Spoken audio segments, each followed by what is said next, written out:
चलिए मंगलाचरण। ओंकार वेदांत शुद्धात्म तत्वं प्रणमामि नित्यं तत्वार्थ सार्थं ज्ञानं मयं सम्यक् दर्शनोत्थं सम्यक् चरणं चैतन्य रूपम। मालारोहण ग्रंथादिराज जिस पर हमारी चर्चा चल रही है, विगत लगभग 2 हफ्तों से हम लगातार इस ग्रंथ का स्वाध्याय कर रहे हैं। तारणमी शिविर के निमित्त से ये चर्चा शुरू हुई थी और अब तारणम ई शिविर को बीते हुए भी लगभग 1 सप्ताह का वक्त हो चुका है, लेकिन हमारी ये चर्चा अभी भी अनवरत रूप से जारी है। अनेक विषयों पर इस दौरान हमने चर्चा की है और चर्चा करते हुए गाथा क्रमांक 24 तक का विषय हमारा पूरा हो चुका है। गाथा नंबर 25 पर आज हमें बात करना है। तारण स्वामी ने जहां पहले इस बात का निषेध किया कि कौन लोग हैं जो इस माला का आरोहण नहीं करने वाले हैं, मतलब सिर्फ बाह्य विभूति बाह्य वैभव से माला का आरोहण नहीं होता है। इस बात को तारण स्वामी ने पहले काफी 2-3 गाथाओं में अनेक लोगों के उदाहरण प्रस्तुत करते हुए हमारे सामने पुनः प्रस्तुत किया और कहा कि इन जीवों को माला का आरोहण नहीं होगा। और अब इसी चर्चा को आगे बढ़ाते हुए तारण स्वामी जो इस माला का आरोहण करने वाले हैं, जो इस माला का आरोहण करेंगे, उनकी चर्चा यहाँ पर कर रहे हैं। इसी श्रृंखला में 24वीं गाथा कल हमने पढ़ी थी, जिसमें उन्होंने तारण स्वामी ने ये बात कही कि भय, लोभ, स्नेह और आशा का जो त्यागी है, तत्वार्थ के सार को जो जानता है, ऐसा जीव ही शुद्ध दृष्टि है और वही इस माला के आरोहण करने का पात्र है। तो ऐसी चर्चा पिछली गाथा में करने के बाद अब जो अगली गाथा है, इस गाथा में भी अपने 24वीं गाथा के मतलब पिछली गाथा के सुर को आगे बढ़ाते हुए यहाँ तारण स्वामी ने आत्म समाधि का गुण जिसने प्राप्त किया है, आत्म समाधि को काफी महत्वपूर्ण स्थान देते हुए ये कहा कि जिस जीव ने आत्म समाधि का गुण प्राप्त किया है वही इस माला के आरोहण करने का पात्र है।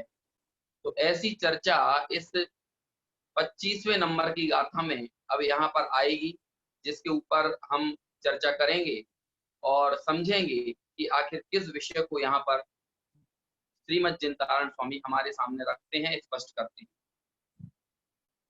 गाथा पढ़ता हूं सबसे पहले, फिर हमारे इस विषय को आगे बढ़ाएंगे। जिनस्य उक्तम जेशोद्ध दृष्टि सम्यक् सुधारी बहुगुण समाधिम ते माल दृष्टम हृदय कंठ रुलितम मुक्ति प्रवेशम कथितम जिनेन्द्रयी। पद्यानुवाद। जे शोध दृष्टि जिन कथित तत्वार्थ को है जानते, जो लीन आत्म समाधि में गुण प्राप्त है उस आत्म के, वे ही लहे मुक्ति सदा ऐसा जिनेंद्रों ने कहा। अंतर हृदय में बस वही लखें इस गुणमाल को। कौन है जो अपने हृदय में इस गुणमाल को धारण करते हैं, लखते हैं, देखते हैं, और वही जीव सिर्फ इस गुणमाल का आरोहण ही नहीं करते बल्कि मुक्ति प्रवेशम, मुक्ति मोक्ष में भी वही जीव प्रवेश करते हैं।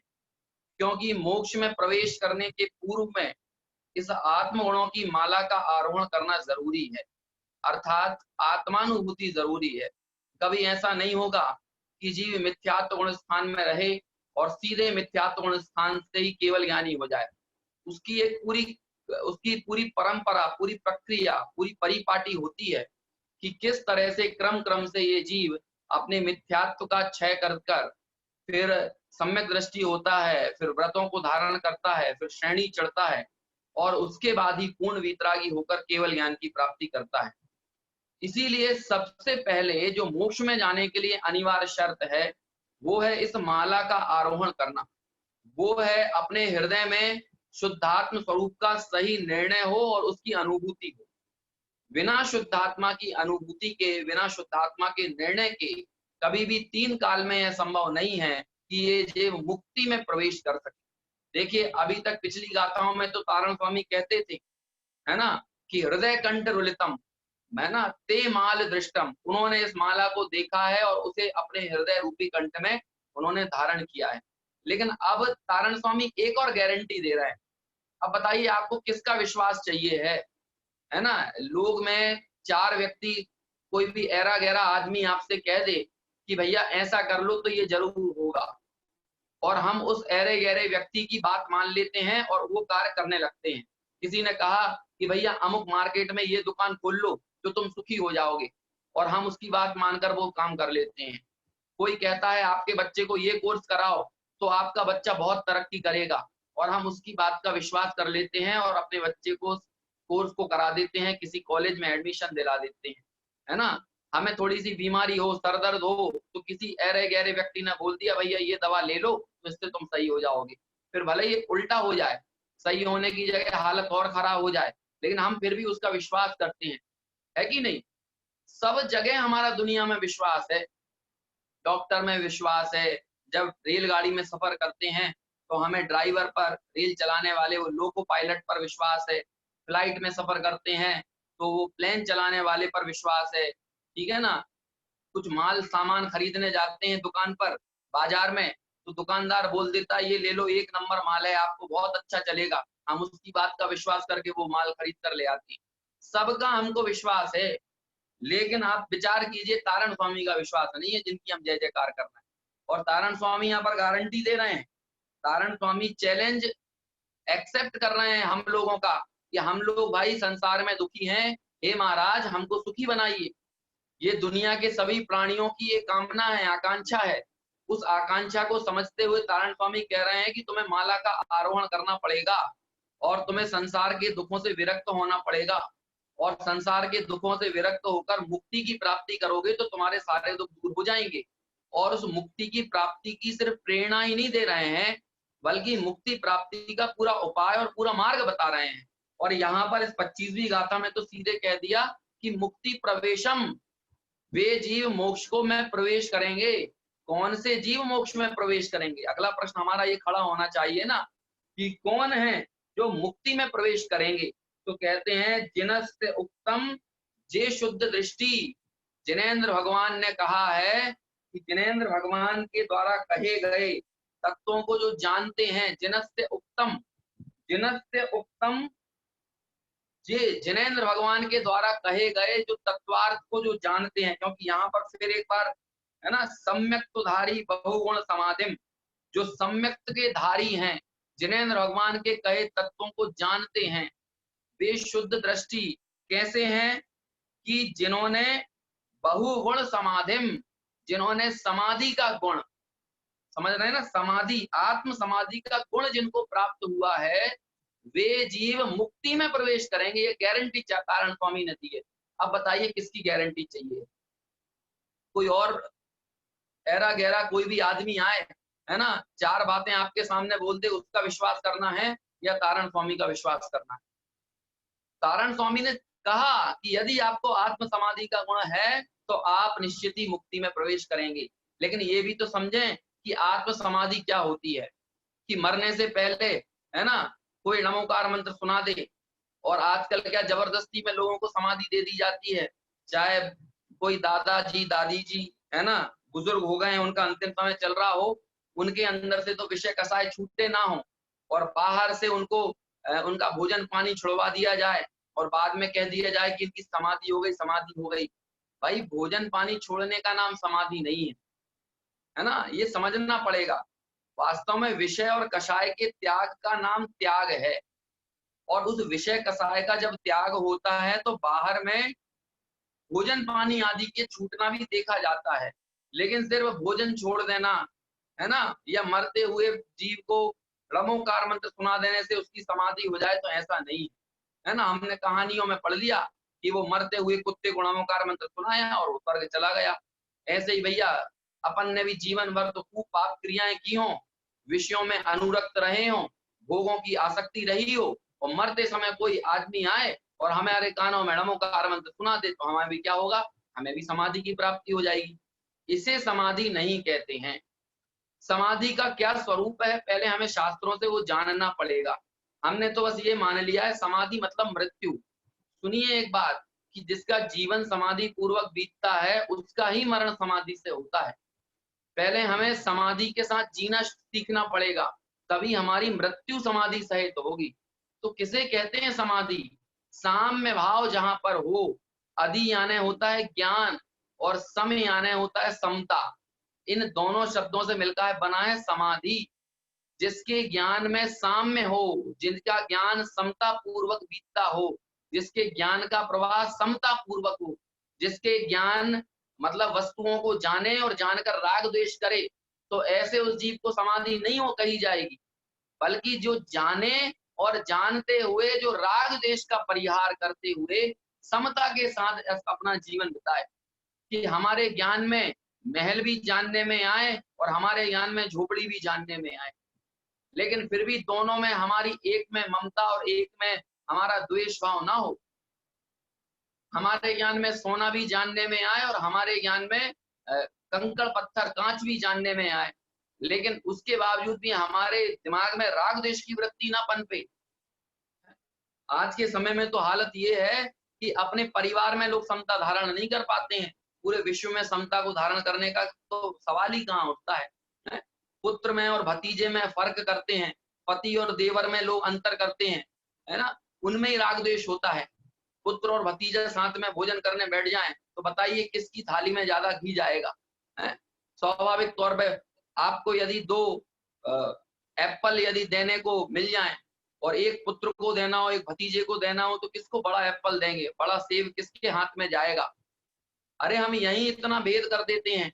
और कहा तो ये जाता है पूरी दुनिया को भगवान देखो, हम तो हमारे परिवार में भगवान नहीं देख पाते हैं, वहीं इतना राग द्वेष होता है। अब सोचिए ऐसी वृत्ति हो कि परिवार में ही ऐसा राग द्वेष पनप रहा हो और उसके बाद हम सोचें कि हम परम समाधि लेंगे, समाधि ले लेंगे। अरे अंतर में भाव कैसा है, पहले इसका विचार तो करें कि हम घर में ही भगवत पने की स्थापना नहीं कर पा रहे हैं, घर में ही जीवों के अंदर भगवान नहीं देख पा रहे हैं, तो पूरे लोक में भगवान भगवान कैसे देखेंगे? कैसे चींटी को भगवान देखेंगे? कैसे पेड़ पौधों को भगवान देखेंगे? कैसे उनमें भी अनंत सिद्धों का निवास देखेंगे? और देखिए बड़ी सुंदर बात कही जाती है कि अपने को भगवान देखना यह है निश्चय, और जगत के हर जीव को भगवान देखना यह है व्यवहार। और जब आपको जगत का हर जीव भगवान नजर आए, तो बताइए क्या उस जीव की हिंसा का, उसके उसके चित्त को दुखाने का हम परिणाम कर सकते हैं, हम भाव कर सकते हैं? यदि हमें ये पता चल जाए, है ना, कि भाई जीव मात्र में वही सिद्धत्व है, वे भी सुख और दुख का अनुभव करते हैं, वे भी चैतन्य शक्ति से सहित हैं, चैतन्य रूप हैं। यदि हमें इस बात का श्रद्धान हो, तो आप बताइए क्या ऐसे जीवों को के प्राणों की पीड़ा पहुंचाने का हमको ख्याल आएगा? उनको दुखी बनाने का हमें ख्याल आएगा? का प्रत्येक प्राणी है, चैतन्य रूप है, ज्ञान रूप है, ज्ञान दर्शन चारित्र सुख वीर इत्यादि अनंत गुणों का स्वामी जीव मात्र है। बताइए ऐसे जीव मात्र को एक एक भगवान दूसरे भगवान को दुख पहुंचा सकता है कभी? एक सिद्ध दूसरे सिद्ध को दुख पहुंचा सकते हैं कभी? बोलिए कभी ऐसा हो सकता है? विचार कीजिए। लेकिन यदि हमारे अंतर में, अपने परिवार के भीतर में ही ऐसी राग द्वेष की वृत्ति पनप रही हो, है ना, घरों को तोड़ने के भाव चल रहे हों, तो फिर सोचिए कि हमने तो अभी अपने परिवार में ही भगवत पने की स्थापना नहीं की है, हम पूरे विश्व के जीवों में वो भगवान पने की स्थापना कैसे कर सकते हैं? ऐसी समता का भाव अंतर में पैदा हो, राग द्वेष का परिहार हो और साम्य भाव का आविर्भाव हो। आविर्भाव यानी उत्पत्ति हो, साम्य भाव जन्मे, साम्य भाव पैदा हो। उस समता सहित जो ज्ञान है, समता सहित जो आचरण है, समता सहित जो जीवन का श्रद्धान है, ऐसे श्रद्धा ज्ञान चारित्र में साम्य भाव की उत्पत्ति, उसका नाम है समाधि, है ना। बाकी अब बाहर से व्रत तप उपवास क्रियाएं करो और अंतर में समता ना हो तो फिर काहे की समाधि है। अब बताइए हमारे जीवन में धर्म का कितना प्रवेश हुआ है, इस बात को नापने का सिर्फ एक ही जरिया है, कोई पैमाना नहीं है, आपको कोई थर्मामीटर नहीं है। जैसे हमने थर्मामीटर अपने बगल में लगाया और हमने निकाल दिया कि इसके इतने प्रतिशत बुखार है, इतने प्रतिशत इसका टेम्परेचर है, तो ऐसे कोई धर्म आपके अंदर कितना प्रवेश किया, इसको नापने का क्या टेम्परेचर है, आप बताइए, आप सोचिए हम कितने धार्मिक हैं, इसको नापने का पैमाना क्या है। कि कोई व्यक्ति 6 घंटे मंदिर में बिताता है तो वो ज्यादा धार्मिक हो गया, कोई 1 घंटे मंदिर में बिताता है तो वो कम धार्मिक है। कोई व्यक्ति गृहस्थ है तो वो वो कम धार्मिक है। कोई व्यक्ति घर छोड़कर जंगल में चला गया है ना, प्रतिमाएं ले ली हैं या जंगल में जाकर मुनि पद धारण कर लिया है, तो वो व्यक्ति ज्यादा धार्मिक है। क्या धर्म का पैमाना इससे तय किया जाएगा? इससे धर्म का हम निर्णय करेंगे कि जंगलों में जाकर भी राग देश की वृत्ति यदि पनप रही है, पर कर्तृत्व की भावना है, कर्तापने की बुद्धि है, मैं ये करूं, मैं ये बदलूं, वहां पर भी जंगलों में जाकर भी आशा है, भय है, लोभ है, स्नेह है, जिसकी चर्चा हमने पिछली गाथा में की। यदि ये सारी दुर्वृत्तियां व्यक्ति की जंगल में जाकर भी हैं, है ना, बाहर से दिगंबर वेश लेने पर भी हैं, तो बताइए क्या उस जीव को हम कह सकते हैं कि इसके अंतर में धर्म का प्रवेश किया है, इसके अंतर में धर्म उतरा है? अरे धर्म हमारे जीवन में प्रवेश किया है, धर्म हमारे जीवन में कितना उतरा है, इसे नापने का एक ही जरिया है कि हमारे हृदय में समता कितनी बढ़ी, साम्य भाव का जन्म कितना हुआ, राग द्वेष कितना घटा, जीवों के प्रति, वस्तुओं के प्रति, विषयों के प्रति, इन सब चीजों को देखने की दृष्टि में कितना परिवर्तन आया है। और यदि राग द्वेष के साथ वर्त रहे हैं, है ना, घर में, परिवार में, भाइयों में, है ना, पुत्रों में, रिश्तेदारों में, समाज में, इन सब लोगों में यदि हमारा कोई न किसी प्रकार का राग द्वेष वर्तता है, तो फिर समझना कि अभी तो भैया दिल्ली बहुत दूर है। ऐसी आत्मा की बात उस व्यक्ति को समझ में आ जाए तो वो तो बहुत दूर की बात हो गई। क्यों? क्योंकि ये तो अपने घर में ही लोग जीवों को भगवान नहीं देख पा रहा है, इसके परिणामों में इतना ही समता का प्रभाव नहीं है कि ये अपने पति और देवर का अंतर ना करे। इसके परिणामों में भी इतना ही राग द्वेष का परिहार नहीं हुआ है कि ये अपने पुत्र और भतीजे में फर्क करना बंद कर दे, ये माँ और सासू में फर्क करना बंद कर दे, सब उसको एक समान नजर आए और सभी के साथ उसी समता के साथ हमारी वृत्ति हो, हमारा बाह्य आचरण हो। यदि अंतर में ईर्ष्या है, लोभ है, लालच है, आशा है, तो आप सोचिए कि वो व्यक्ति समाधि कैसे धारण करेगा। जीवन भर जिनका चित्त राग देश से रंजित रहा हो, राग देश में रंजायमान रहा हो, ऐसे वे जीव सोचें कि आखिरी में कोई, आजकल तो समाधि करवाने वाले लोग नहीं मिलते हैं और टेप रिकॉर्डर बजा देते हैं मरते हुए व्यक्ति के निकट में और कह देते हैं कि समाधि हो रही है। भैया 6 महीने से बीमार पड़े अपने मरने के पहले और 6 महीने से लगातार इनके कानों के पास प्रवचन बजते रहे भगवान, है ना, विद्वानों के लमोकार मंत्र बजता रहा 24 घंटे। भले ही वो कान में लमोकार मंत्र पढ़ रहा है तो आदमी छटपटा रहा है। क्यों? क्योंकि उससे बोलते बंद नहीं था, बंद कर दो। अब वो 24 घंटे बाल बच्चे बजा के चले गए टेप रिकॉर्डर, कोई अपनी दुकान में लगा है, कोई अपनी दुनियादारी में लगा हुआ है और वो बुजुर्ग व्यक्ति के पास में टेप रिकॉर्डर बज रहा है। ऐसा नहीं होता भैया। वात्सल्य का, उपगूहन का, स्थितिकरण का, इन सब का एक तरीका होता है। आपने कभी ये सब चीज की एक वैज्ञानिक प्रक्रिया है, कभी इस बारे में चर्चा की जाए तो फिर बताएं। सम्यक दर्शन के 8 अंग होते हैं ना, मैं तो सिर्फ आपको एक एग्जांपल देता हूं। उसमें स्थितिकरण बाद में आता है, निर्विचिकित्सा पहले आता है। आपने इसका वैज्ञानिक क्रम समझा? ये क्रम क्यों रखा है कि निर्विचिकित्सा पहले क्यों है और स्थितिकरण बाद में क्यों है? क्यों स्थितिकरण पहले नहीं है, और निर्विचिकित्सा बाद में नहीं है? ऐसा क्यों है? सब एक क्रम है, निशांकित होना, निकांचित होना, है ना, फिर निर्विचिकित्सा, इस तरह से पूरा एक क्रम है व्यवस्थित कि जिसका हृदय स्वयं निशंकित ना हो वो व्यक्ति कभी दूसरे का स्थितिकरण नहीं करा सकता, अपना भी स्थितिकरण नहीं कर सकता। जिसके हृदय में जगत की आकांक्षा ना घटी हो, मतलब निकांचित अंग ना हो, आशा ना गई हो। कल हमने पढ़ा ना वो आशा, आशा यानी क्या होता है? आशा का परिहार, आशा का त्याग मतलब निकांचित अंग का होना। लोभ का त्याग यानी निकांचित अंग होना, संसार का लोभ नहीं है, संसार की आशा नहीं है जिसके, वो निकांचित अंग है। ऐसा जिसके हृदय में निकांचित अंग होता है वो ही स्थितिकरण कर सकता है, उसका ही निर्विचिकित्सा हो सकती है। और निर्विचिकित्सा को पहले क्यों लिया?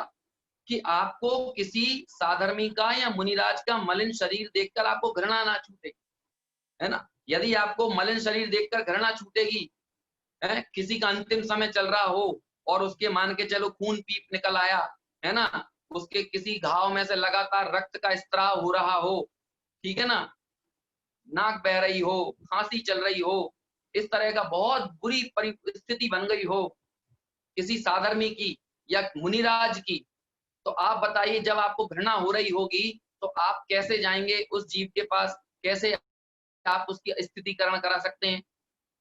है कि नहीं? आज आज के समय में क्या होता है, लोगों को अपने माँ बाप के शरीर से, वही बुजुर्ग हो गए और वो उनको ही किसी बीमारी ने घेर लिया, तो क्या करते हैं, माँ बाप के शरीर से ही नौकर लगा दिया, माँ बाप के शरीर से ही घृणा होने लगी।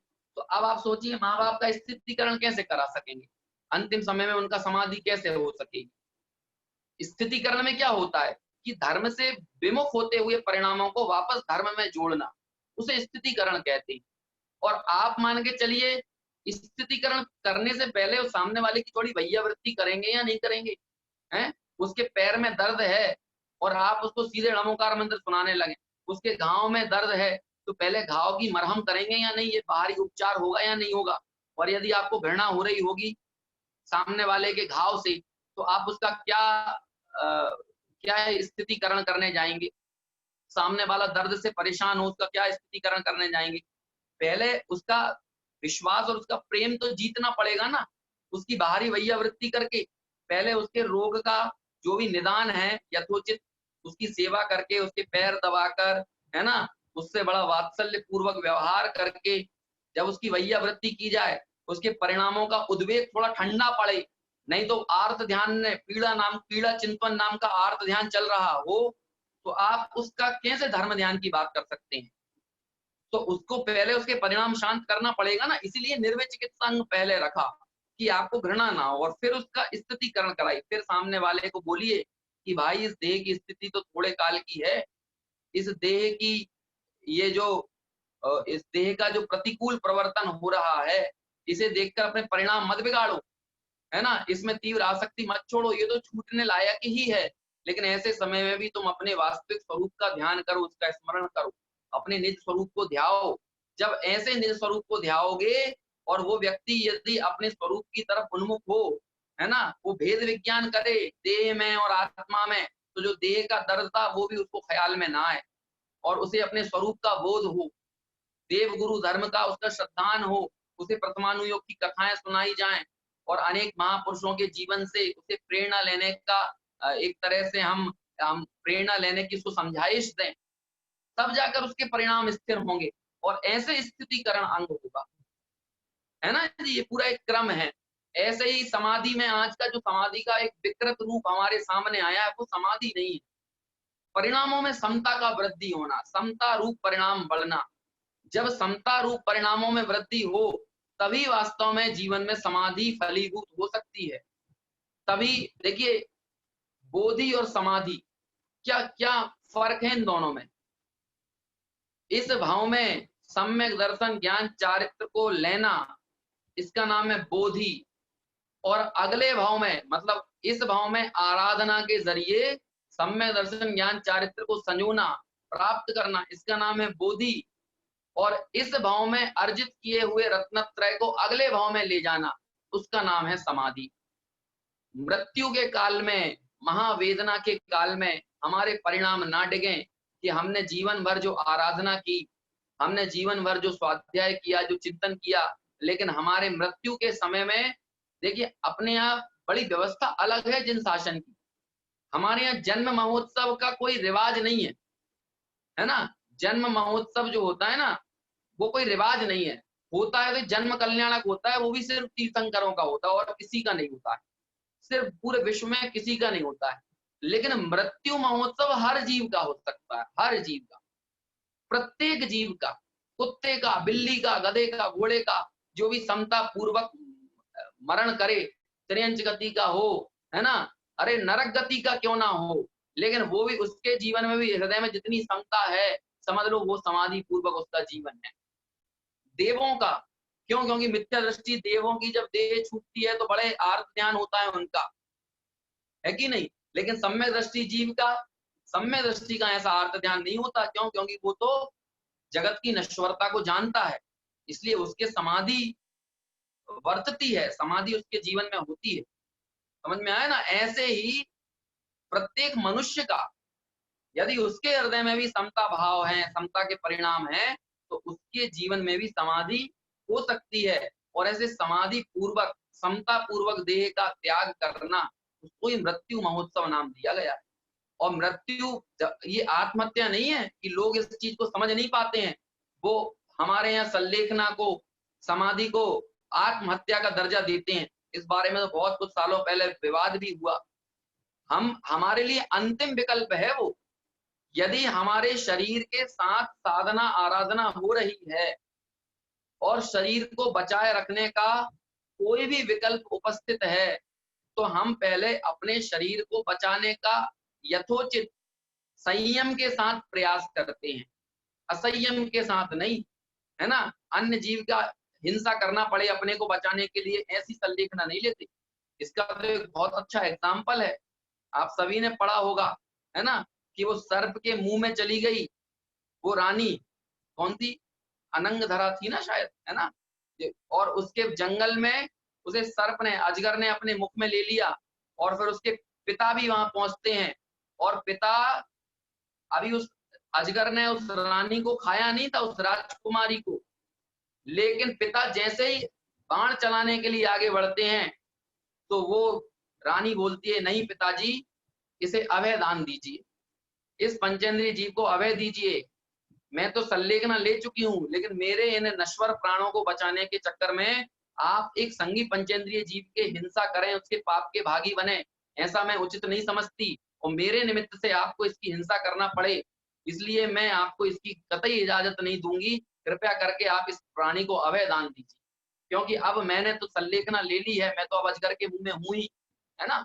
ऐसा भाव करके वो पंचेंद्रिय को अभय प्रदान करती है। ऐसे ही यथोचित प्रकार से जिन भी विकल्पों के जरिए हम हमारी रक्षा कर सकें, तो हमें हमारे प्राणों को बचाना ही चाहिए। अपने प्राणों को, यदि आजकल तो सर्व अनुकूलताएं रहती हैं तो लोग सुसाइड जैसे कदम उठा लेते हैं, वो तो महापाप है ना? ये समझो कि उसने जीवन जीने की कला ही नहीं सीखी, जिसने संसार की क्षणिक प्रतिकूलताओं से परेशान होकर आत्महत्या जैसे कदम उठाए, है ना? अभी पिछले दिनों बड़ी चर्चाओं में रही, अभी भी चर्चा में चल रही है, वो एक फिल्म एक्टर की जिसने सुसाइड कर लिया, आत्महत्या की है। उसके निमित्त से अनेक प्रकार की बहस उत्पन्न हो रही है। खैर उस तरफ हम नहीं जाएंगे अभी। तो यहाँ जो हमारे यहाँ समाधि की प्रक्रिया, वो बड़ी वैज्ञानिक है, वो बड़ी तार्किक है।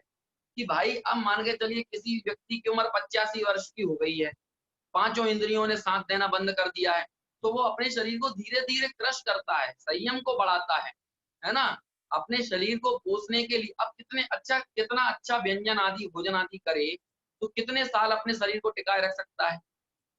एक पूरा क्रम दिया है, आप पढ़िए विहित अपने इसमें रत्नकंठ शावकाचार में पूरा 120 121 गाथाओं के आसपास का जो पूरा प्रकरण है, वो संलेखना का पूरा प्रकरण है, समाधि का प्रकरण है। और उस पूरे प्रकरण में जो चर्चा की गई है मुख्य रूप से, वो चर्चा इसी बात की है कि समाधि कैसी हो।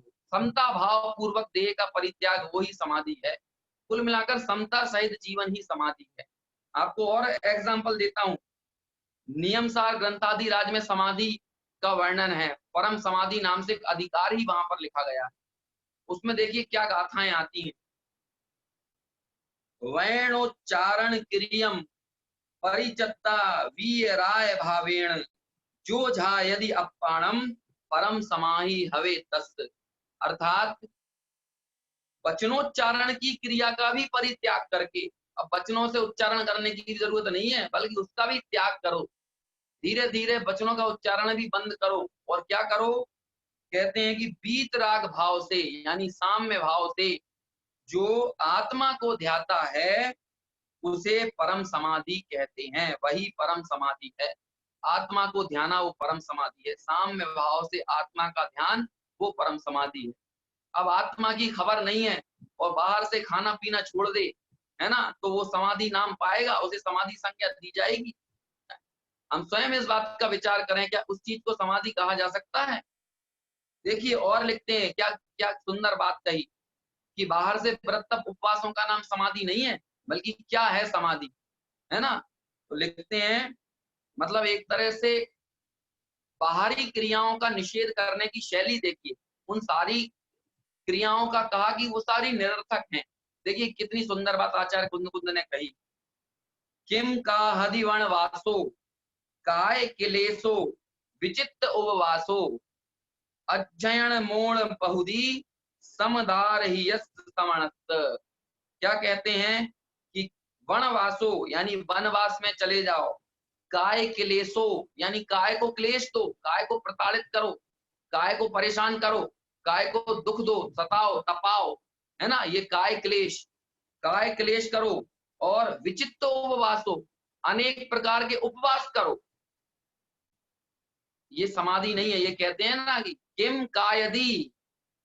का हदी वनवास काय क्लेश रूप अनेक प्रकार के उपवास, और अध्ययन, अध्ययन यानी अध्ययन करो, और क्या बोला, मौन पहुदी यानी मौन आदि, ये सब ये इनमें और आप जिन जिन चीजों को लगाना चाहें लगा लें, है ना। वनवास में चले जाओ, काय को क्लेश करो, अनेक प्रकार का उपवास करो, अध्ययन करो, मौन व्रत ले लो, लेकिन समदार हियस्त, समदार यानी समता रहित, समणस्य यानी श्रवण को, है ना।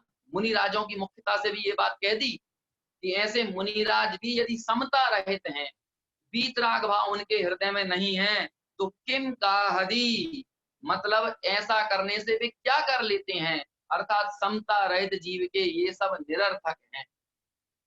समता पर इतना बल दिया, साम्य भाव पर इतना बल दिया कि समता सहित यदि हो तो ही इन सब चीजों का करना कार्यकारी है, लेकिन समता रहित यदि है तो ये वनवास में चला जाए, काय क्लेश करे, उपवास करे, अनेक प्रकार का अध्ययन करे, लेकिन अंदर में वीतराग भाव पैदा ना हुआ हो, अंदर में समता भाव पैदा ना हुआ हो, तो आप ही बताइए क्या उसको समाधि कहा जा सकता है?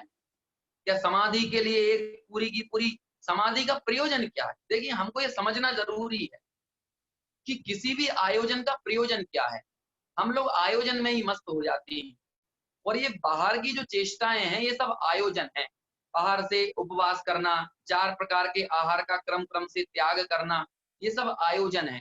या और भी दूसरी चीजें हम करते हैं, है ना, अष्टमी चतुर्दशी आती हैं, 10 लक्षण आते हैं, अष्टानिका आते हैं, ये सब आयोजन है, लेकिन इनका प्रयोजन क्या है, जरा हम इस बात का विचार करें। हम शास्त्र लेकर स्वाध्याय करते हैं, ये आयोजन है, या हम ये ऑनलाइन माध्यम से स्वाध्याय कर रहे हैं, ये आयोजन है। ये सब चीजें आयोजन है, लेकिन इस आयोजन से हम प्रयोजन तक ना पहुंचे, समझ रहे हैं ना। जो इसका प्रयोजन है, कि इसका प्रयोजन क्या है, ये सिर्फ ऐसे ही अपना टाइम पास करना प्रयोजन है, या चलो हमने एक ग्रंथ पढ़ लिया ये प्रयोजन है ना, नहीं ये प्रयोजन नहीं है, बल्कि अपने भेद विज्ञान को प्रबल करना, हमारे हृदय में अपने स्वरूप की खबर होना, स्वरूप का स्मरण होना, मैं कौन हूं इस बात का परिचय होना, ये हमारे सर्व आयोजनों का प्रयोजन होना चाहिए। ऐसे ही मुनिराज के 28 मूल गुण तो आयोजन है ना। किसके आयोजन है कि उनको उनके बाह्य विषयों में उनकी प्रवृत्ति को रोकने में वे कार्यकारी हैं, उनको वो मर्यादित करते हैं, उनको वो संयमित करते हैं, सीमित करते हैं, उपयोग की बर्बादी को रोकते हैं। लेकिन यदि वो 28 मूल गुणों का पालन तो हो, लेकिन अपने स्वरूप का स्मरण ना हो, तो बताइए वो 28 मूल गुण कितने कार्यकारी हैं। यही कहते हैं हमें आयोजन में प्रयोजन को समझना बहुत जरूरी है। वो बात यहाँ पर लिखते हैं कि भाई आप उपवास करो, बहुत प्रकार का अध्ययन करो, मौन ले लो, है ना, मौन व्रत धारण कर लो, या फिर वनवास में चले जाओ। लेकिन वो कहते हैं श्रमण के लिए ये सब कार्यकारी नहीं है यदि उसके हृदय में समता नहीं है। कितना सुंदर, समदा रहियस्त, समता रहित के किम काहदी, किस कार्य के, समता रहित जीव के ये सारी चीजें किस कार्य की, समता रहित जीव का उपवास लेना किस मतलब का, समता रहित का अध्ययन किस मतलब का, समता रहित जीव का काय क्लेश किस मतलब का, समता रहित जीव का, है ना, ये क्या कहते हैं मौन व्रत ले लेना वो किस मतलब का, ये सारी चीजें दी ना, इसका मतलब समता पर हमारे यहाँ बल है। देखिए शायद मैंने पहले भी ये बात कही अपनी इस चर्चा के बीच में कि बाहर में कितना पानी गिर रहा है ना, इससे फर्क नहीं पड़ता है, लेकिन जमीन में नमी कितनी आई है ये ज्यादा महत्वपूर्ण है। समझ रहे हैं ना कि हिंदुस्तान जैसे देश में हर साल इतना पानी गिरता है कि हम भारत जैसे अनेक देशों को पानी पिला दें, मतलब 10 साल तक हम उन लोगों की सारी पानी संबंधी जरूरतों को पूरा कर दें, लेकिन फिर भी हम देखते हैं कि भारत में वहीं बाढ़ आती है और वहीं सूखा पड़ता है। तो कहते हैं कि पानी कितना गिरा ये महत्वपूर्ण नहीं है, बल्कि जमीन में नमी कितनी आई है ना, जमीन में तरलता कितनी आई है, हमने पानी का स्टोरेज कितना किया है वो महत्वपूर्ण है। ऐसे ही जीवन भर हमने कितना सुना, कितनी व्रत तप आदि क्रियाएं करी, कितना स्वाध्याय पढ़ा, स्वाध्याय सुना, ये महत्वपूर्ण नहीं है। महत्वपूर्ण ये है कि उसे सुनने और करने के बाद परिणामों में समता, परिणामों में नमी कितनी आई। यदि परिणामों में नमी नहीं आई है, परिणामों में साम्य भाव नहीं जन्मा है और अभी भी राग द्वेष की वृत्ति यथावत बनी हुई है, तो समझिए कि अभी वो सुनना और वो सारा व्रत तपादि क्रियाओं का करना वो अभी बहुत फलदायी साबित नहीं हो रहा है, वो अभी बहुत ज्यादा असरकारी नहीं है ना। इस चीज का विचार करना, समता को इतना बल दिया है। यहाँ जो आत्म समाधि के गुण की बात नारायण स्वामी कह रहे हैं उसको हमें बहुत बड़े पैमानों पर समझना पड़ेगा। समझ रहे हैं ना, उस चीज को हम इतना नहीं कह सकते कि बस मरते समय आदमी ने खाना छोड़ दिया और समाधि हो गई, मरते समय उसे ड़मोकार मंत्र सुना दिया टेप रिकॉर्डर में और उसकी समाधि हो गई। ऐसे समाधि नहीं होती है। परिणामों में जब तक साम्य नहीं पैदा हुआ है, तरलता नहीं आई है ना, निर्मलता नहीं आई है, तब तक हम उस बाह्य त्याग को, बाह्य व्रतादि के पालन को वो समाधि की संज्ञा नहीं दे सकते। देखिए और कितनी सुंदर बात लिखते हैं समाधि के संबंध में, जो समो सब भूतेषु खावरेषु तसेषु वा तस् सामायिम ठाई इति केवली शासने। केवली के शासन में समाधि किसको कहा, केवली भगवान ने समाधि किसे कहा, तो कहते हैं कि जो समो सब भूतेषु, जो स्थावर अथवा त्रस सर्व जीवों पर समता भाव वाला है। यहाँ तो त्रस और स्थावर जीवों पर समता रखने का कह रहे हैं और हमारे समाज में, हमारे परिवार में समता नहीं है, तो हमारी क्या हमारी समाधि कहलाएगी जीवन में कि नहीं कहलाएगी। उसे सामायिक स्थाई है, तस्य सामायिक ठाई, जिस जीव के त्रस और स्थावर समस्त जीवों पर जिसके समता भाव है उसकी समाधि स्थाई है। नहीं तो लोगों का तो क्या है, मसान वैराग्य है? बीच बीच में थोड़ी सी कणिका उठाती है ना, और उसे हम लोग समता समझ लेते हैं, लेकिन अंतर के अभिप्राय की खोट बनी रहती है। अभिप्राय में तो राग द्वेष की परिणति चलती रहती है, अभिप्राय से तो हमारा निर्मल परिणमन होता नहीं है। ये सारी चीजों का थोड़ा विचार करें धैर्य पूर्वक शांति के साथ कि आखिर समाधि क्या किसे, जिस समाधि की तारण स्वामी यहाँ पर बात कह रहे हैं वो समाधि का कितना उत्कृष्ट स्वरूप है, और उसके लिए हमें आगम ग्रंथों का अध्ययन करना पड़ेगा, है ना। बहुगुण समाधिम ये शब्द लिखा ना गाथा के अंदर, 25वें नंबर की गाथा जिस पर हमारी चर्चा चल रही है, ठीक है। सम्यक तो धारी बहुगुण समाधिम, क्यों, क्योंकि इस समाधि का संबंध तारण स्वामी ने सीधे मुक्ति प्रवेशम, वो मोक्ष में प्रवेश करेगा, तो जो मोक्ष में ले जाने वाली है वो समाधि कैसी हो, है ना, आदि व्याधि और उपाधि से रहित हो। मुनिराज जब अपने निर्विकल्प स्वरूप में स्थिर रहते हैं तो उन मुनिराज को परम समाधि में स्थित कहा जाता है ना। सप्तम गुण स्थान को यदि मुनिराज प्राप्त करें अथवा श्रेणी चढ़ें तो श्रेणी चढ़ते समय वे मुनिराज परम समाधि वाले कहलाते हैं। जब छठवें गुण स्थान में तब भी उनको समता रहती है, तीन कषाय चौकड़ी का अभाव है, लेकिन तब उनको परम समाधि वाला नहीं कहा, तब उनके जीवन में समाधि है ये तो कहा, लेकिन जब एकमात्र स्वस्वरूप का ही ध्यान है और वहीं वे स्थिर हो गए हैं, वहीं वे ठहर गए हैं, तो मुनिदास को परम समाधि वाला कहा जाता है। अब आप सोचिए कि समाधि के संबंध में हमारी जो धारणाएं हैं, वो धारणाएं कितनी सही हैं और कितनी गलत हैं। अभी किसी से बोल दिया जाए भैया समाधि में चले जाओ, है ना, तो लोग बाग आपसे लड़ने के लिए आ जाएंगे कि जीते जागते आदमी को समाधि में भेज रहा है। अरे मुर्दे थोड़ी समाधि में जाते हैं भाई साहब, जिंदा लोग ही समाधि में जाते हैं, और जब जीवित आदमी ही समाधि में जाता है तो ही वे मुक्ति में प्रवेशम बहुगुण समाधिम। क्या कह रहे हैं तारण स्वामी, जरा सोचें तो सही। जिनस्य उत्तम, जे शुद्ध दृष्टि, जो शुद्ध दृष्टि जिनेंद्र भगवान के कहे तत्वों को जानता है, उनका श्रद्धान करता है, सम्यक तो धारी, और वो सम्यक को धारण करता है, और बहुगुण समाधिम, उसके जीवन में उसने आत्म गुण समाधि का गुण उसने प्राप्त किया है। बहुगुण समाधिम, समाधि का गुण उस जीवन उसके व्यक्ति के अंतर हृदय में प्रवेश किया है, समाधि का गुण उसका प्रकट हुआ है। उसे कहा बहुगुण समाधिम ते माल दृष्टम, उसने इस आत्म गुणों की माला को देखा है। इंद्रों ने नहीं देखा, धर्मेंद्रों ने नहीं देखा, चक्रवर्तियों ने नहीं देखा, मतलब चक्रवर्ती इंद्र नरेंद्र के वैभव ने इस आत्म गुणों की माला के देखने में कोई भी सहकार नहीं निभाया, कोई भी सहयोग नहीं किया, बल्कि जिसने समाधि का गुण जिसने धारण किया, मतलब समता भाव जिसने धारण की, जिसके जीवन में साम्य भाव प्रकट हुआ, वो ही जीव क्या करेगा, ते माल दृष्टम, वो माला को देखेगा। कौन सी माला को देखेगा, वो आत्म गुणों की माला को देखेगा। और सिर्फ देखेगा ही नहीं, बल्कि कहते हैं हृदय कंठ रुलितम, उसके हृदय में, हृदय रूपी कंठ में, है ना, अंतर हृदय में इसका आरोहण करेगा। और क्या कहते हैं, सिर्फ इतना ही नहीं, बल्कि कहते हैं मुक्ति प्रवेशम, भैया वो मुक्ति की प्राप्ति करेगा, इस बात में कोई संशय नहीं है। निश्चित ही वो मुक्ति सुंदरी का वर्ण करेगा। अब हम सोच लें कि हम सिर्फ वाणी में ही ये कहना चाहते हैं कि मोक्ष जाना है, मोक्ष जाना है, या वाकई में मुक्ति में प्रवेश करने की भावना है।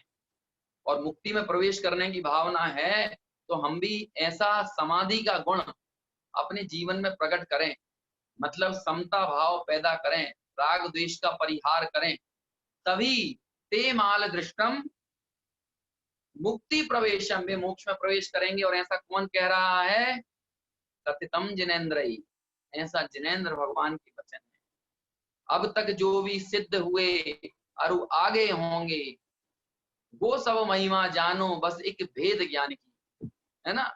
और जगत में जो भी कोई भटक रहे हैं, भेद ज्ञान के ही अभाव में भटक रहे, है ना। समय सार का कलश है, उसका पद्यानुवाद सुनाया मैंने आपको, है ना। संस्कृत में कलश ऐसा है, भेद भेद विज्ञानतः सिद्धा, सिद्धा ये किल केचना, अस्य भाव तो बद्धा, बद्धा ये किल केचना। इस जगत में जितने भी सिद्ध हुए हैं, वे सभी इस भेद ज्ञान के बल पर ही हुए। और बिना भेद ज्ञान के समाधि नहीं हो सकती, बिना भेद ज्ञान के समता जीवन में नहीं आ सकती। समता और समाधि के लिए भेद ज्ञान जरूरी है, अपने में और शरीर में, अपने में और संयोगों में, अपने में और विषय भोगों में, है ना।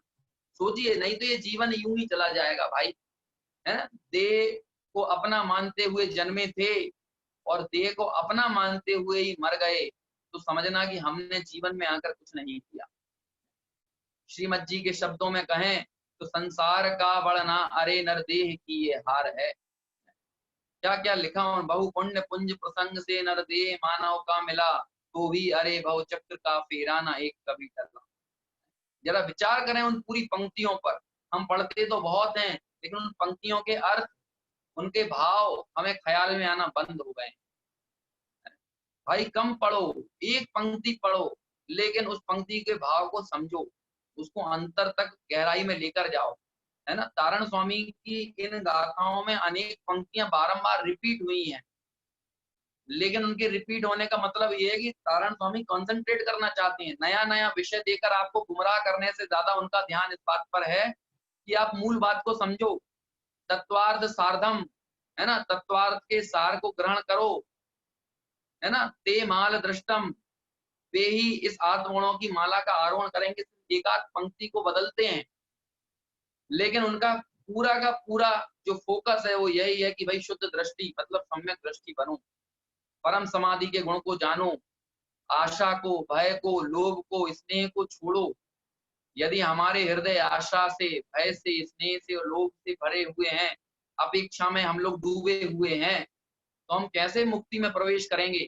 कैसे अपने हृदय में इस आत्मगुणों की माला का आरोहण करेंगे? विचार करें इन सारी चीजों का। इतनी अपेक्षाएं हमारे साथ यदि जी रही हैं और जब ये अपेक्षाएं टूटती हैं तो फिर आदमी को जीने के मकसद नहीं मिलते हैं, वो सुसाइड कर लेता है ना भाई। विषयों के, संसार के स्वरूप को समझकर विरक्त होना चाहिए, है ना। यदि मिथ्यात्व के साथ आपकी उदासीनता है, जगत के प्रति यदि आपकी मिथ्यात्व सहित उदासीनता है, तो आप आत्महत्या का कदम उठाएंगे। लेकिन यदि सम्यक्त सहित उदासीनता है, तत्व अभ्यास सहित यदि उदासीनता है, तो आप मोक्ष मार्ग में आगे बढ़ेंगे। आप आत्म कल्याण का मार्ग चुनेंगे, आत्मघात का मार्ग नहीं चुनेंगे। आज ये जगत के जीव उदासीन तो होते हैं, लेकिन अपनी मूल की भूल नहीं छोड़ते हैं। उनकी मूलभूत भूल बनी रहती है। उन्हें यही लगता है कि मैं विषयों से सुखी होता हूँ, पद, पैसा, प्रतिष्ठा यदि जीवन में मिल जाए तब मैं सुखी होऊंगा। उसे जीवन का उद्देश्य मानते हैं, उसे जीवन का ध्येय मानते हैं।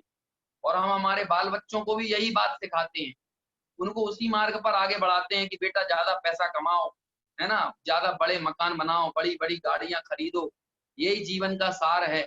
और जब कल को वो बच्चे, उनका दिमाग इसी तरह से बिल्डअप हुआ है, ऐसे ही बना है, और कल को वो तरक्की नहीं कर पाते हैं जिसे आपने तरक्की कह कहकर उनके दिमाग में घुसा दिया है, तो वो छोटे छोटे से बच्चे 7वीं के, 9वीं के, 10वीं के हम पेपरों में पढ़ते हैं, वो बच्चे आत्महत्या जैसा कदम उठाते हैं। उनमें तत्व के संस्कार, तत्व का बीजारोपण करना बहुत जरूरी। उन्हें बताना है कि सच्चा सुख क्या है, सच्चा आनंद क्या है। सुविधाएं सुख का पैमाना नहीं है। सुविधाएं तो आपके खालीपन को भरने का झूठा उपक्रम है, लेकिन अंदर का जो खालीपन है, जो रीतापन है, क्योंकि इच्छाओं का गड्ढा इतना बड़ा है कि उसमें कितनी सुविधाएं डाल दो आप, लेकिन वो भरने वाला नहीं है। आज ये बड़े बड़े उद्योगपति, फिल्म स्टार जैसे लोग आत्महत्या करते हैं। अभी कुछ महीनों पहले, है ना, वो सीसीडी के मालिक, जो सीसीडी कितना 3000 से ज्यादा ब्रांचेस हैं पूरे देश में, उसकी हजारों करोड़ रुपए की कंपनी है, हजारों लोग उसके कर्मचारी हैं, लाखों लोग कर्मचारी हैं, इतने लोगों का बॉस उस सीसीडी के मालिक ने अभी 8 महीने, साल भर पहले शायद आत्महत्या कर ली थी। अब सोचिए इतना सब होने पर भी क्या कमी रह गई? क्यों? क्योंकि हमने सुविधाओं से सुख को समझोड़ रखा है। इसलिए मैं ये बात कह रहा हूं, इससे गंभीरता से विचार कीजिए कि आप यदि अपनी उल्टी मान्यता नहीं बदलेंगे, मिथ्यात्व दूर नहीं होगा, और मिथ्यात्व सहित यदि उदासीनता होगी तो जीव आत्महत्या का कदम उठाएगा। और सम्यक्त सहित यदि उदासीनता होगी तो आत्म कल्याण का मार्ग चुनेगा, वैराग्य का मार्ग चुनेगा, मुक्ति का मार्ग चुनेगा, है ना, वो आत्मघात का मार्ग नहीं चुनेगा। और इस बात को हमें हृदय में लिख लेना चाहिए, इस बात का बारंबार स्मरण रखना चाहिए कि सुखी होने का उपाय आत्मघात नहीं है, बल्कि सुखी होने का उपाय आत्म कल्याण है। सुखी होने का उपाय आत्मानुभूति है। यदि आत्मानुभूति नहीं है, यदि इस माला का, आत्मगुणों की माला का आरोहण नहीं है, तो हम कितने ही प्रयास कर लें, आप इस भाव से छूट भी जाएंगे, है ना, अपने प्राणों का घात करके, तो कहां जाएंगे? अरे भाई, आत्मघाती जीव को पर्याप्तियां प्राप्त नहीं होती हैं, 6 पर्याप्तियां नहीं मिलती हैं, अपर्याप्त रहता है वो, पर्याप्तियां पूरी नहीं हो पाती हैं। अब आप सोचिए, पर्याप्तियां होती है, कर्णानुयोग में ये पूरा विषय है, उसे पूरे 10 प्राण प्राप्त नहीं होते हैं, ऐसी स्थिति बनता है। संगी पंचेंद्रिय पना प्राप्त नहीं हो पाता है, संगी पंचेंद्रिय हो जाए तो भी पर्याप्ति पूरी नहीं हो पाती। क्यों? क्योंकि आत्मघाती महापापी। हमें अहिंसक बनना है तो पहले अपने प्रति तो अहिंसक होना पड़ेगा ना। अपने प्रति दुर्विचारों से बचना पड़ेगा ना। यदि हम हमारे प्रति ही दुर्विचारों से ग्रसित हैं, नकारात्मकता, नेगेटिविटी हमारे हृदय में चल रही है, तो आप सोचिए कि ऐसा वो व्यक्ति तो सबसे ज्यादा अपना ही घात कर रहा है। अब वो दूसरे जीवों की क्या हिंसा पालेगा। देखिए, एक इंद्रिय जीव को मारना जितना पाप है, उससे अनंत गुना ज्यादा पापी दो इंद्रिय जीव का घात करने में है। दो इंद्रिय जीव का घात करने में जितना पाप है, उससे भी अनंत गुना पाप तीन इंद्रिय जीव के घात करने में है। तीन इंद्रिय के घात करने में जितना पाप है, उससे भी अनंत गुना, असंख्यात गुना पाप ज्यादा चार इंद्रिय जीव के प्राणों को हरने में है। और चार इंद्रिय जीव के प्राणों को हरने में जितना पाप है, उससे असंख्यात गुना पाप, अनंत गुना पाप पंच इंद्रिय जीव के हिंसा करने में है। और उसमें भी संगी पंचेंद्रिय की हिंसा करना तो और अनंत गुना पाप है। क्यों? क्योंकि जिस जीव ने 10 प्राण अर्जित किए, आपने उन 10 प्राणों को हर लिया। और 10 प्राण मिलना, 10 प्राण होते हैं ना पूरे, 5 इंद्रियां, 3 बल, श्वासोच्छ्वास और आयु, सभी जीवों को 10 प्राण नहीं मिलते हैं। संगी पंचेंद्रिय जीव को ही 10 प्राण प्राप्त होते हैं। असंगी पर्यंत के जीवों को तो 9 प्राण तक प्राप्त होते हैं। क्यों? क्योंकि जो मनो प्राण है, मनोबल प्राण है, वो तो संगी पंचेंद्रिय को ही मिलता है। और आपने उस संगी पंचेंद्रिय जीव का घात कर दिया, तो सोचिए वो कितना, मतलब उसको संगी पंचेंद्रिय होने में कितने 4 गति 84 लाख योनियों की ठोकरें खाते खाते, कितना मुश्किल से, कितनी पुण्य प्रकृतियां उसकी संग्रहित हुई, तब जाकर वो संगी पंचेंद्रिय बना। और आपके एक शितलाचार से या आपकी कषाय से किसी संगी पंचेंद्रिय का घात हो गया, वो महापाप है, बड़ा पाप है। संगी पंचेंद्रिय के घात में जितना पाप है, उससे अनंत गुना ज्यादा पाप मनुष्य की हिंसा करने में। देखिए, संगी पंचेंद्रिय तो त्रियंच भी है ना, लेकिन उसकी हिंसा करा और उससे भी ज्यादा किसी मनुष्य का यदि खून करे, मर्डर कर दे, उसके घात में। किसी आम मनुष्य की हिंसा करने में जितना पाप है, उससे ज्यादा अनंत गुना पाप अपने ही देशवासी। क्यों? क्योंकि आपकी निकटता हो रही है, आपके परिणाम कितने उद्विग्न हैं कि आप इतने निकट वाले व्यक्ति को ना देख पा रहे हैं। अपने ही देश का हो, उसकी यदि हिंसा कर दी जाए तो और अनंत गुना पाप। उससे भी अनंत गुना पाप देश वाले की हिंसा करने से, अपने ही सहधर्मी समाज वाले जीव की हिंसा करने में, उससे भी ज्यादा अनंत गुना पाप है। क्यों? क्योंकि आपकी कलुषता इतनी बढ़ गई है कि आपको ऐसा कलुषित परिणाम हुए कि भाई आपने अपनी समाज वाले व्यक्ति को नहीं देखा। तो इतने चंचल परिणाम, मतलब कितने उद्विग्न परिणाम होंगे, कितने क्लेशित परिणाम होंगे। उससे अनंत गुना पाप अपने समाज वाले जीव की हिंसा करने में है। और समाज वाले किसी व्यक्ति की हिंसा करने में, उसका दिल दुखाने में जितना पाप है, उससे ज्यादा पाप अपने परिवार के किसी सदस्य की हिंसा करने में, अनंत गुना पाप। और उससे भी ज्यादा अनंत गुना पाप अपने माता पिता की हिंसा करने में है। किसी आम परिवार वाले व्यक्ति की हिंसा करे, मैं ये नहीं कह रहा हूं कि परिवार वाले की हिंसा कर दी जाए या समाज वाले की हिंसा कर दी जाए, वो तो पाप है ही। मैं तो उत्तरोत्तर परिणाम कितने क्लेशित हुए हैं और उसके कारण पाप के भागी हम कितने बन सकते हैं, मैं वो चर्चा यहाँ पर कर रहा हूँ। जितना पाप समाज वाले की हिंसा करने में, उससे अनंत गुना पाप परिवार की हिंसा करने में है। और किसी परिवार के सदस्य की हिंसा करने में जितना पाप है, उससे अनंत गुना पाप अपने माता पिता की कोई हिंसा कर दे तो उसमें है। और माता पिता की हिंसा करने से भी ज्यादा अनंत गुना पाप अपनी स्वयं की हिंसा करने में है। आत्मघात से बड़ा दुनिया में कोई पाप नहीं है। क्यों? क्योंकि जिस उद्विग्न परिणामों के साथ व्यक्ति अपने प्राणों का घात करने चला जाए, सोचो कितना क्लेश, कितना आर्थ, है ना, कितना संक्लेश रूप उसके भाव रहे होंगे। उसके संक्लेश परिणामों के पैमाने को हम तय नहीं कर सकते कि व्यक्ति अपने स्वयं के घात करने के लिए आगे बढ़ जाए। इसलिए आत्मघाती को महापापी कहा। और पहले हमें अपने ऊपर अहिंसा बरतना है, फिर उत्तरोत्तर परिवार पर, समाज पर, देश पर, है ना, त्रियंचों पर, प्राणी मात्र पर अपनी इसी अहिंसा का विस्तार करना है। लेकिन वो अहिंसा की शुरुआत अपने से ही होती है। हम ऐसे दुर्विचारों से बचें कि जिसके कारण प्रति क्षण होने वाला भाव मरण ना हो। ये द्रव्य मरण पर तो हमारा ध्यान है कि एक बार में प्राण चले गए, लेकिन मिथ्या भाव के कारण जो प्रति क्षण होने वाला जो भाव कर्म और भाव मरण, जो प्रतिक्षण हो रहा है, सदियों से करता आया हूं, सदियों से प्रतिक्षण हमारा भाव मरण और भाव कर्म तो चल ही रहा है। अपने को भूलना ये भी आत्मघात है। मैं आत्मा हूं इस बात को ना स्वीकार करना भी तो आत्मघात है। तो द्रव्य मरण तो हमको दिख गया कि ये 10 प्राण अलग हो गए, लेकिन मैं आत्मा हूं इस बात को नहीं स्वीकारा, ये भाव मरण भी तो प्रतिक्षण चल रहा है। हम आत्मा का घात ही तो कर रहे हैं। मैं शरीर हूं, मैं आत्मा नहीं हूं, ये भी तो आत्मघात है, ये भी तो आत्मा का घात है, ये भी तो अपना घात है। तो अहिंसा की शुरुआत कहां से होगी? यहीं से होगी ना। पहले मैं कौन हूं इस बात को स्वीकार करें। जब मैं आत्मा हूं इस बात की स्वीकृति होगी तो फिर यही आगे बढ़कर समता के परिणामों में बदलेगी, राग द्वेष का परिहार होगा और स्वभाव में, आत्मा में, है ना, राग द्वेष की उत्पत्ति ना होना यही सबसे बड़ी अहिंसा है और राग द्वेष की उत्पत्ति होना यही हिंसा है। ऐसा विस्तार किया अपने हिंसा और अहिंसा का। तो ये सारी चीजों पर बहुत गंभीरता से हमें विचार करना होगा कि भाई समाधि का क्या स्वरूप है, मेरा क्या स्वरूप है, और मैं अपने स्वरूप को ध्याकर, अपने स्वरूप का श्रद्धान कर, उसका आचरण कर, उसकी लीनता कर, कैसे मैं स्वसन्मुख होकर अपने कल्याण के मार्ग को प्रशस्त कर सकता हूं, कैसे मैं परम समाधि में स्थित हो सकता हूं। यदि हम विषयों की दौड़ लगाएंगे और विषयों की दौड़ लगाने के लिए ही अन्यों को प्रेरित करेंगे तो उससे हम कभी भी एक, कहना चाहिए कि एक अच्छा माहौल जो है वो कभी भी निर्मित नहीं कर पाएंगे।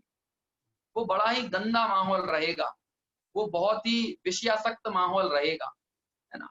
उस माहौल में कभी भी धर्म की वृद्धि नहीं हो सकती। हम कहते हैं ना, हम कोई व्यक्ति दान आदि करता है ना, धर्म वृद्धि हो। भगवान मुनिराज भी ऐसे आशीर्वाद दिया करते थे, धर्म वृद्धिरस्तु, धर्म की वृद्धि हो। तो धर्म की वृद्धि कब होगी? रत्नत्रय की वृद्धि कब होगी? वो वृद्धि तब होगी कि जब हम भेद विज्ञान की प्रक्रिया में आगे बढ़े। यदि भेद विज्ञान नहीं है तो कभी सिद्धत्व की कल्पना करना बेमानी है ना, कभी मुक्ति का में प्रवेश करना ये बेमानी। और यहाँ पर नारायण स्वामी जब इतनी बड़ी गारंटी हमको दे रहे हैं कि वो लोग मुक्ति में प्रवेश करेंगे, तो कौन लोग प्रवेश करेंगे? जो लोग शुद्ध आत्म समाधि के गुण को जानेंगे, जो समाधि के गुण को अपने हृदय में धारण करेंगे, जो समता सहित अपना जीवन यापन करेंगे। समता में सभी गुण सम्मिलित हैं और राग द्वेष में सभी अवगुण मिले हुए। राग द्वेष के परिहार का मतलब है कि दुनिया के समस्त दोषों का परिहार, और समता के आविर्भाव का, समता की उत्पत्ति का मतलब है दुनिया के सभी सद्गुणों का आविर्भाव, सभी गुणों की उत्पत्ति। समता के अभाव में जीव कहीं भी रहे वो दुखी रहेगा, और समता के सद्भाव में जीव कहीं भी रहे वो सुखी रहेगा। और सिर्फ सुखी रहेगा ही नहीं, अपनी उपस्थिति से अन्यों को भी सुखी करेगा। इसलिए हमें स्वयं सुखी होने के लिए और अपने आसपास के माहौल को भी सुखी रखने के लिए ऐसे साम्य भाव को जीवन में जरूर से जरूर अंगीकार करना चाहिए, क्योंकि ऐसे साम्य भाव का धारण करने वाला व्यक्ति ही मुक्ति में प्रवेश करता है, मुक्ति सुंदरी का वर्ण करता है, माला का आरोहण करता है, और अनंत काल के लिए ये जो भव भ्रमण के जो नाना प्रकार के दुख ये सदियों से उठाते चला आ रहा है, इन सभी प्रकार के दुखों से भी छूटता है, और इन सर्व दुखों से छूटकर अनंत सौख्य का कारण जो मोक्ष है उसका वर्णन करता है। हम सभी लोग भी ऐसे उस मुक्ति के स्वरूप को समझें, आत्मगुणों के स्वरूप को समझें, और आत्मगुणों की इस माला का आरोहण करके परम समाधि को अपने जीवन में भी अंगीकार करें। और जहां वो हमारे जीवन में परम समाधि का प्रवेश होगा, हम लोगों में भी समता के भाव का जन्म होगा, तो निश्चित तौर पर ये समता का भाव हमें मोक्ष में ले जाकर ही मानेगा, है ना। इस समता के परिणाम स्वरूप मुक्ति से नीचे कॉम्प्रोमाइज होने वाला नहीं है, मतलब मोक्ष ही मिलेगा। ऐसे समता के भाव की हमारे सभी के हृदयों में वृद्धि हो। इसी मंगल भावना के साथ मैं अभी अपना विषय यहीं पूरा करता हूँ। आगे 26वें नंबर की जो गाथा है उस पर हम कल चर्चा करेंगे। 26वें नंबर की 25 गाथाएं हमारी पूरी हो चुकी हैं, तो अगली गाथा पर यथा समय कल इसी समय 4 बजे, 3:45 से 4:30 बजे तक, लगभग 4:30 पौने 5 बजे तो हमारी चर्चा चलती है, उस समय हमारी यथा समय चर्चा चलेगी। अभी के लिए यहीं पर विराम लेते हैं। सभी से सादर जय जिनेन्द्र, जय तारण करण। जिनवाणी स्तुति करेंगे। निज निधि निज में बताई, यह अनंत उपकार है। इसके लिए जिन वाणी माँ को वंदना शत बार है, वंदना शत बार है। जावाणी के ज्ञान ते सूझे लोकालो, सो वाणी मस्तक नमो सदा देत पद ढो, सदा देत पद ढो।